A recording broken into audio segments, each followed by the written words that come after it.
বিএনপির মুনাফিক শক্তি, বিএনপি মুনাফিক শক্তি, বিএনপি মুনাফিক শক্তি। আসসালামু আলাইকুম রহমতুল্লাহ। প্রিয় দর্শক, বিএনপিকে আর ক্ষমতায় আসতে দেওয়া হবে না বলেছেন চরমোনাই পীর সাহেব। এই ধরনের একটা মন্তব্য ঘিরে সোশ্যাল মিডিয়া কিন্তু উত্তাল।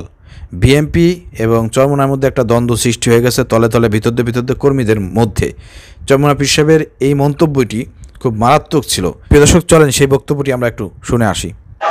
বিএনপিকে বাংলাদেশের দ্বিতীয়বার ক্ষমতা আসতে দেওয়া হবে না, এই মুনাফিককে ক্ষমতা আসতে দেওয়া হবে না। এখানে চরমোনাই পীর সাহেব ফয়জুল করিমের একটা দোষ আছে। দোষটা হচ্ছে কি, যখন গিয়ার পড়তে থাকে তখন পড়তেই থাকে, যখন ম্যাশিং একবার স্টার্ট দেয় চরমোনাই পীর সাহেব তখন আর থামাথামি নাই কোনো। দেখছেন, বক্তব্য যখন শুরু করে তখন কিন্তু আর কোনো থামাথামি নাই, এক চাপা। আগে জামাত শিবিরের বিরুদ্ধে কিন্তু এভাবে বলতো, ওয়াজের ময়দান থেকে শুরু করে বিভিন্ন জায়গায় বলতো, কিন্তু সেটা হয়তো শান্ত হয়েছে, জামাত শিবির তাদেরকে নিয়ন্ত্রণ করতে পেরেছে। তো সেই জায়গা থেকে জামাত শিবিরের বিরুদ্ধে কথা বলা একটা কমিয়ে দিয়েছে। কিন্তু এই বক্তব্যটা চরমোনাই পীর সাহেব দিয়েছেন কারণ বাংলাদেশে 5ই আগস্টের পরে সারা বাংলাদেশে যেভাবে চাঁদাবাজি, লুটতরাজ, বিভিন্ন অপকর্মের সঙ্গে বিএনপির লোকজন জড়িয়ে গিয়েছে, তারপরে কিন্তু এই বক্তব্যটা চরমোনাই পীর সাহেব দিয়েছে, রিসেন্টলি কোনো বক্তব্য না। তো যখন বিএনপি দেখেছে চরমোনাই তো তাদের বিপক্ষে চলে যাচ্ছে, তখন কিন্তু মির্জা ফখরুল ইসলাম আলমগীর স্যার তিনি নিজে বরিশালে গিয়ে চরমোনাই পীর সাহেবের সাথে দেখা করে এসেছেন, বৈঠক করে এসেছেন। এরপর থেকে আমরা দেখতে পেয়েছি যে না, বিএনপির বিরুদ্ধে এইভাবে কিন্তু চরমোনাই কিন্তু সরগম না, কিন্তু মাঝে মধ্যে তাদেরকে একটু কথা বলতে হয়, এজন্য তারা বলে। তো যাই হোক, এই বক্তব্যটা নিয়ে বর্তমান সোশ্যাল মিডিয়া খুবই তোলপাড়।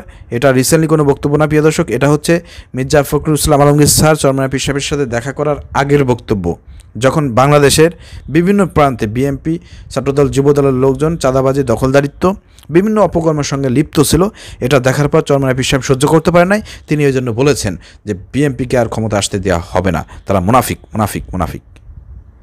তো এই জন্য রাগারাগি করবেন না। আমরা বলতে চাই, বর্তমান যে রাজনৈতিক পরিস্থিতি খুবই কিন্তু ভয়ানক। এই সুযোগটা ফ্যাসিবাদের দোসররা কাজে লাগাবে, কারণ ফ্যাসিবাদের বড় বড় দোসররা কিন্তু বাংলাদেশে বড় বড় পর্যায়ে বসে আছে।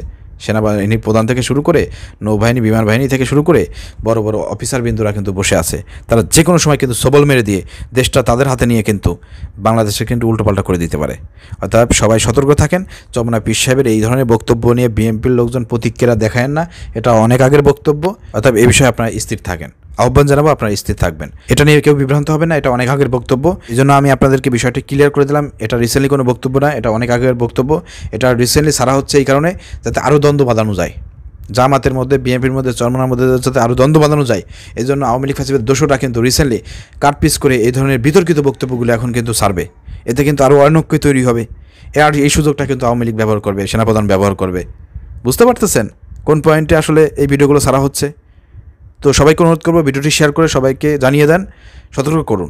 ধন্যবাদ। আসসালামু আলাইকুম রহমতুল্লাহ।